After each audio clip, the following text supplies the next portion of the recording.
to revisit my synopses a little bit.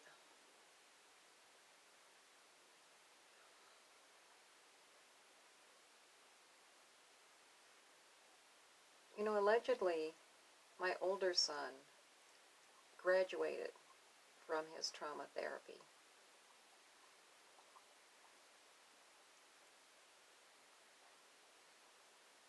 About a month or two, something like that, before my children were returned to the abuser on February 24th, 2021. So allegedly,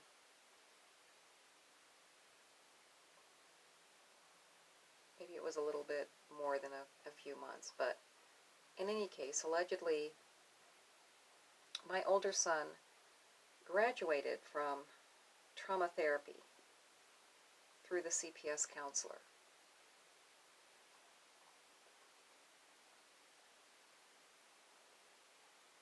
How then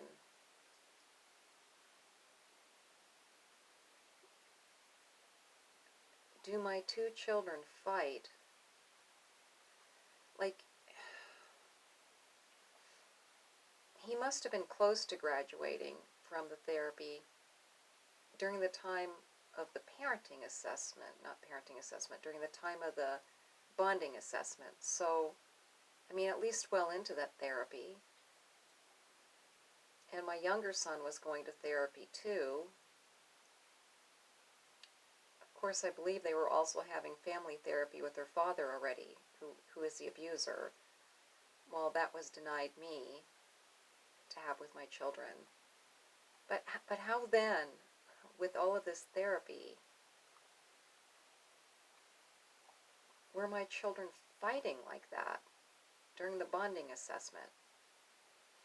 Even if, when the bonding assessment actually occurred, my older son hadn't graduated yet from that therapy, how is he so full of rage?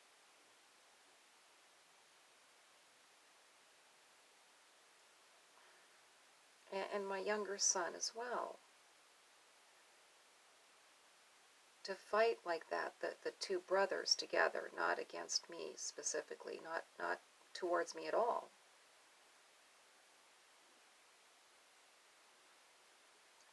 What is going on?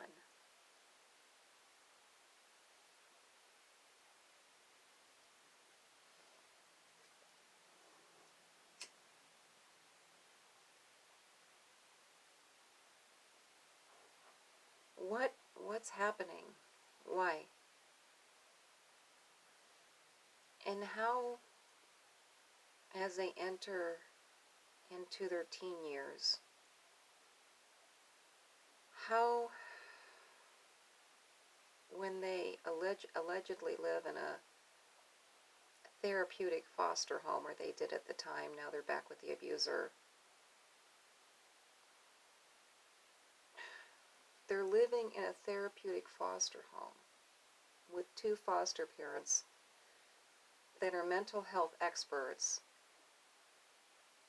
getting all of this counseling through CPS, plus family therapy with the abuser, their father, and being denied that with me. If it's working, if the program is working, if the CPS program is working and benefiting them at all, why are they fighting to that degree during the bonding assessment, more than they've ever fought in their entire lives, saying more horrible things to each other than they've ever said in their entire lives? The younger one threatening in a very serious, sinister sounding tone, very serious, that he was going to kill the older one. The older one saying equally horrible things to the younger one. Never before did they do this. And they're entering their teen years at that point, just beginning to enter their teen years, and have no insight whatsoever from everything I could see.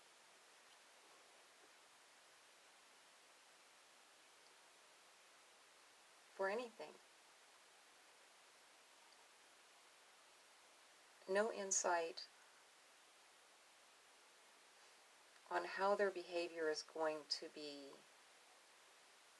judged, what it's going to be judged to mean.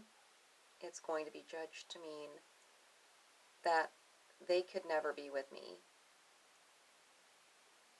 even though it's not my fault that they're behaving that way, and I strongly believe they would not behave that way in my home. There's no way I would let them behave that way. But the pattern of behavior they were showing, it was clear to me that this was a regular pattern of behavior. And maybe they didn't do it in front of the foster parents, but they were doing it in the foster home regularly. The level of experience in throwing the insults and the threats, it wasn't like it was a novel thing.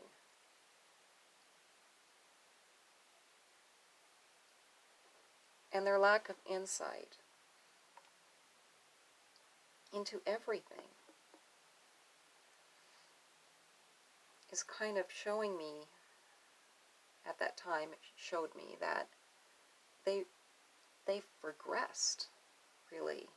It seems like they've regressed. They haven't progressed, they've regressed. And I think that the trauma of whatever all has happened to them is the reason why. And I mean the trauma of whatever all has happened to them since the CPS case started. Not before, no.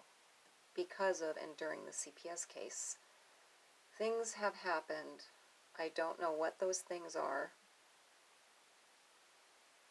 The abuser was given all of the access to the children, all of the information regarding the children, all of the access to their schooling, celebrations, doctor's appointments, vaccinations, everything. He was given all of the access to that information and all of the ability to assist in making decisions in those areas. I, on the other hand, was blocked completely out of that throughout this entire CPS case. So, situations started with me being in the same home with my children since they were born, me taking them to school that one morning, my younger son telling what the abuser, what his father had done. Well, I was not in the home. I was getting coffee and getting ready to pick them up and drive them to school, and then I went to work. And then I made the mistake of sending in the nanny cam videos that backed up what my younger son had reported.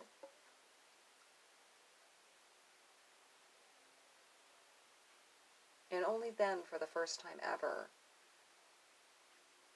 were my children taken away from me like this. The abuser would take them for short periods of time, but he only did that literally a couple times, and only one time for like a week, and all the other times for shorter, just like a day or two or less. But CPS took them from me, kept my children and I completely separate, returned them to the abuser 2 days after taking them, allowed the abuser to abuse them off the rails without me in the home to intervene in any way, and I had supervised visitation once a week at McDonald's. And that's how it's been for a little over 3 years now. And during this time period, this over 3 years, my children's behavior has spiraled and is worse than ever before. The fighting is worse, the violence in what they say to each other is worse, the intent is more intense, it is worse, it's more serious.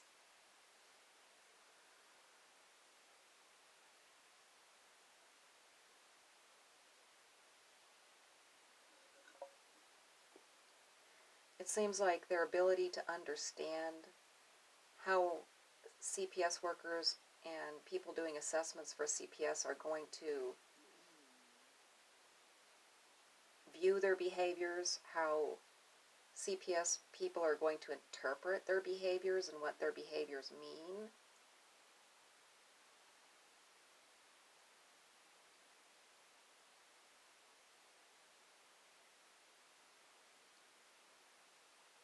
It's like they have no insight at all into the fact that they're being observed. It's like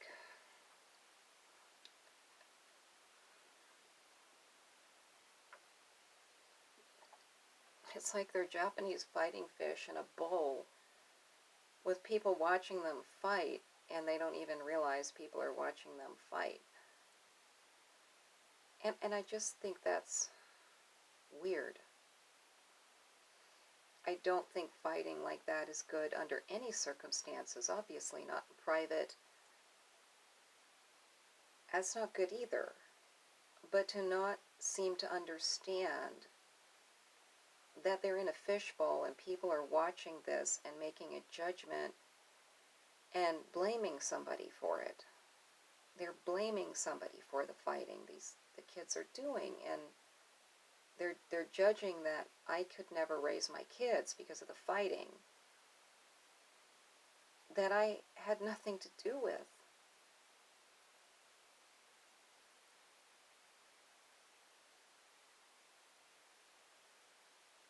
And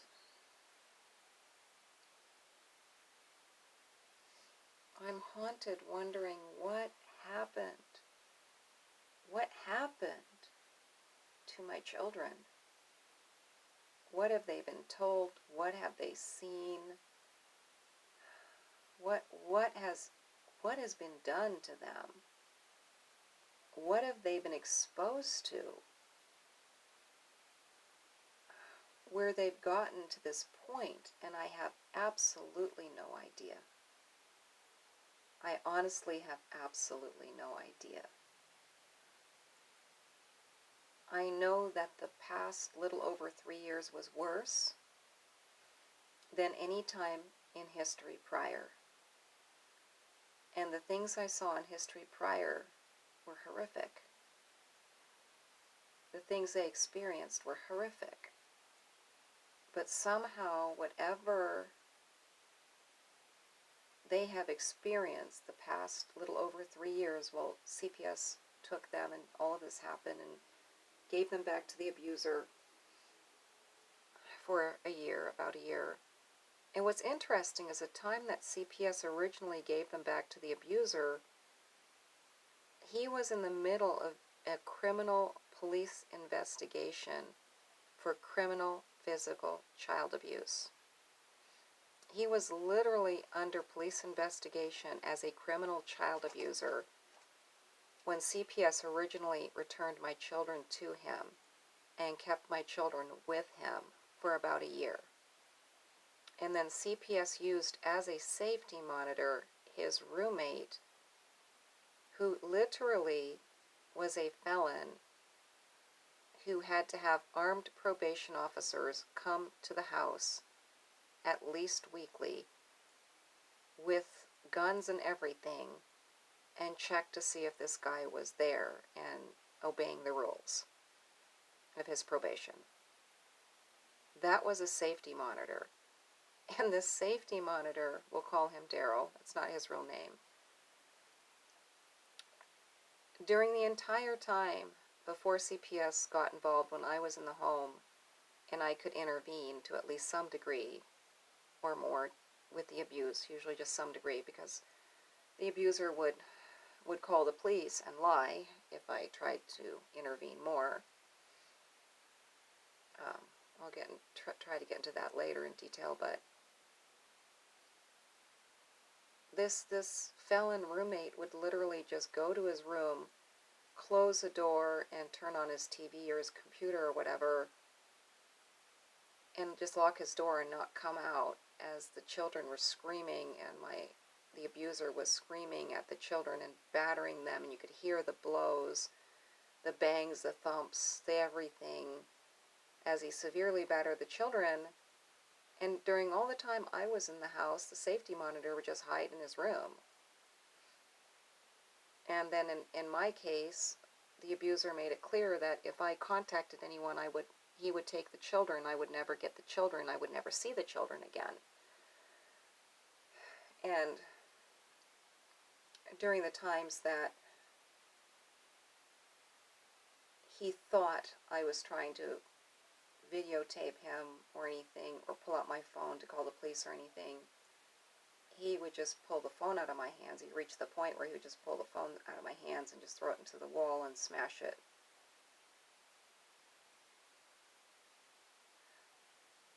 And CPS, of course, uses that as, well, I was a domestic violence victim, therefore I can't have my children, but the abuser can. But he never did those things until he found out that he could just lie about what was going on and spew out his little allegations, and then everyone would just enable him to continue being in total control. So, of course, at that point, he was going to do anything to maintain his authority, his control, because he wanted to do what he was doing. And he didn't want to have anyone around that would stop him. And I was the only one that ever tried to intervene, tried to stop his abuse. I was the only one. All the other people that he would have in and out of the house, including the current safety monitor now, we'll call her JJ, they all literally would just go to the guest bedroom or, spare bedroom, go in there, close the door, lock the door, turn up the TV or the computer, put their headphones on, whatever, and just ignore as he would just abuse the kids.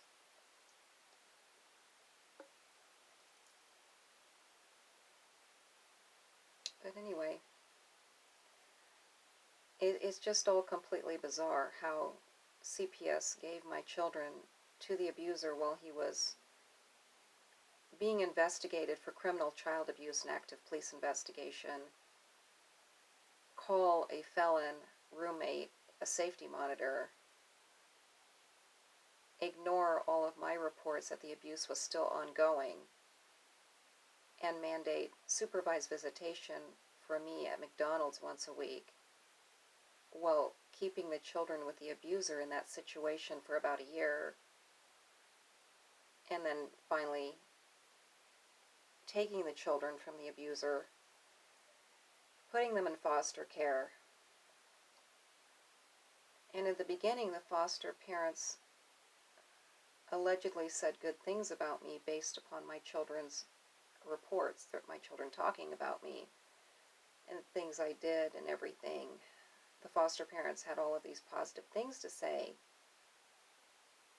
But as the next 2 years went by, I think my children I think they went through so much trauma, and they had so little contact with me while they had a lot of contact with the abuser. And I know that he would find ways to feed them information to manipulate them, because he always did that. And it was clear during supervised visits, especially when the good parent aide Melissa was involved, and my children would say things that they had heard from their father, and it was obvious that he was saying things to them to mislead and manipulate them. And that's just his MO. He's been that way his entire life. People don't change. People do not change. If a person has a lack of skills, a person can learn new skills and apply them. If a person has a treatable disorder, they can get treatment. If they want to change. If a person's abusing substances, they can get treatment, they can get help, they can stop abusing substances. But what he is doesn't change.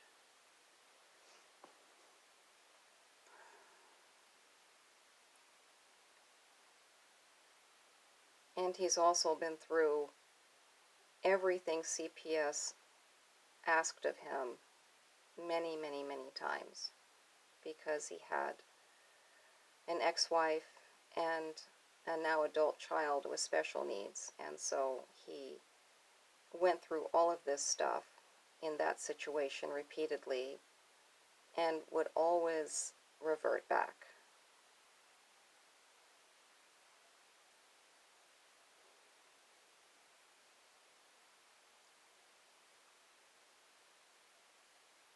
And expose any child in the household eventually to just horrific things.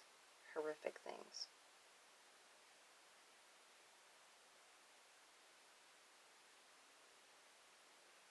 And I don't understand.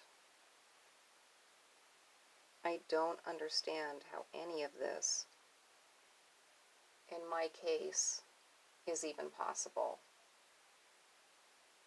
And in case anyone is wondering, there was no criminal investigation against me, no drug investigation. I've actually never abused drugs, never used drugs as a teenager, never even smoked pot as a teenager. I never had an alcohol problem. I was employed. I am employed. And I always had a stable home to offer. And I've also never, ever abused any child. Never.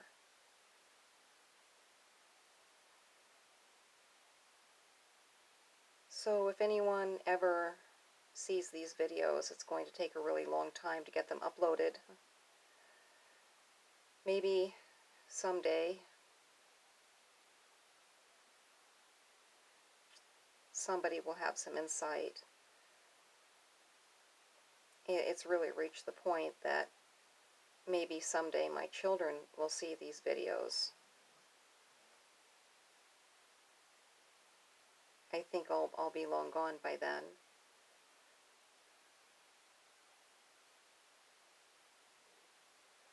I wouldn't want to throw all of this truth at them as minors, but I don't really need to worry about that, because the abuser will restrict them from seeing or hearing anything that's contradictory to what he wants them to see and hear, and CPS will do the same. And the CPS foster parents that I guess wanted to adopt my children, they'll do the same. And if justice had been served and logic had been followed and any humane treatment had occurred and my children were placed with me, which is what should have happened, I wouldn't have forbidden them to see their father or speak to their father. I would never ever have done that. I would never ever have said derogatory things about him. I would never have tried to manipulate how my children think and feel about him. I would never ever have done that. The only way I would ever have intervened is if he was severely beating or molesting. But now that they're with him, he's not going to let them see me at all. And I don't know if they understand that. I think the younger one really believes all of the untrue things he is told. He was starting to realize that the things he'd been told were not true when Melissa was a parent aide, but I think at this point he's been reeled back into believing everything that isn't true, that there's absolutely no proof of, because it's the polar opposite of anything that was ever true. And I think my older one is just,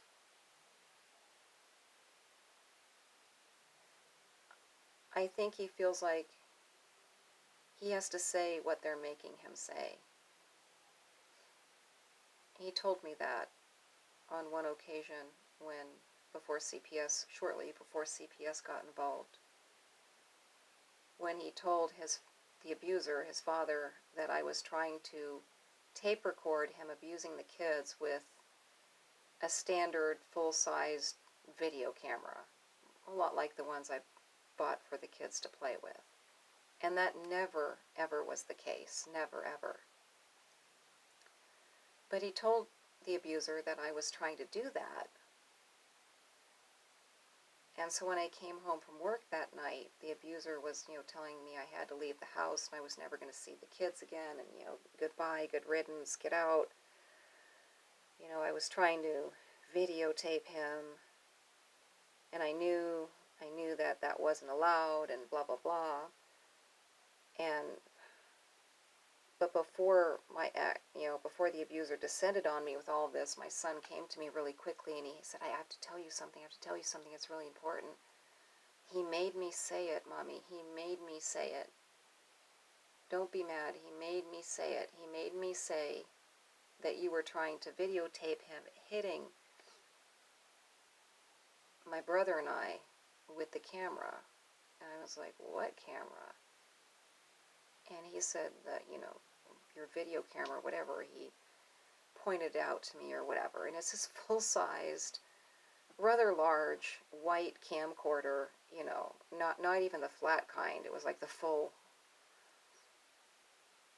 And then seconds later, the abuser came in and, went on a tirade and tried to throw me out and tell me I was never going to see my kids. That was it. I was done.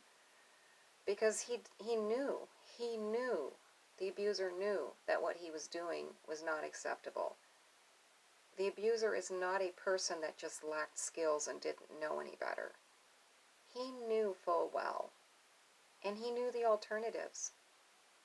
He was just choosing to do what he wanted to do because that is what made him feel good.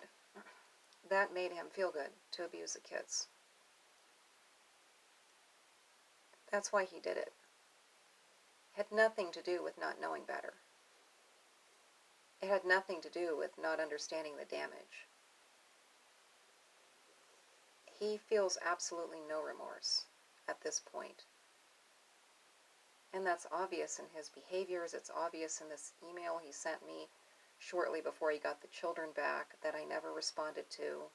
I've had no contact with him at all since it started. But he sent me an email and it was very obvious that he feels no remorse. And he sent me the email just to kind of crow in my face that he was right. He's getting the kids back. He's going to get to do whatever he wants, and I'm out. Just like that tirade he went on, when he thought I was trying to videotape him with this big giant white camcorder. But my son said, Daddy made me say it. Daddy made me say it. What exactly was his father doing to him to make him say that to begin with? Where did his father get the idea? I didn't even have nanny cams in the house at the time. And I never tried to nanny cam him with a flipping camcorder that you use to play with.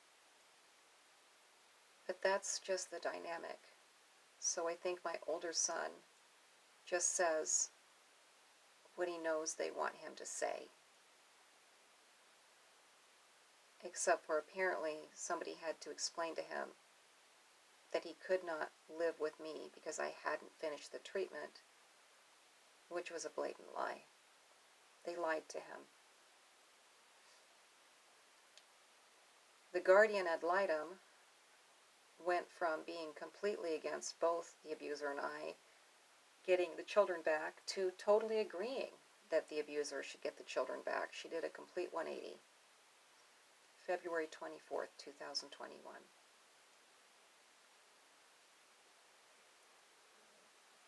So when it's all said and done, if these videos are still around, these are probably going to be the only way my children are going to hear any part of what really happened. And what really happened is I did everything CPS told me to do and more, despite the obstacles CPS seems to have erected through time in this case to make sure that there was no way I could complete. I did complete everything nonetheless. CPS never inspected my home. Nothing. On a side note, in the bonding assessment report, not only does it say that I failed 2 home studies, which is untrue, CPS never did even 1 home study, it also says that my children were returned to me during this court case, and they were abused physically and sexually in my home. No, that's not true. My children were returned to the abuser 2 days after they were taken from the home where the abuser and I lived together. I got supervised visitation once a week at McDonald's. The abuser was the only one in the home with that felon roommate who hid from the abuse. The abuser continued to abuse the children for about a year. I got supervised visitation at McDonald's. I never went back in that home. The children never came to my home. CPS claimed at that time the children couldn't have visits in my home because CPS feared that I would secretly videotape the visits in my home. I never had nanny cams in my home.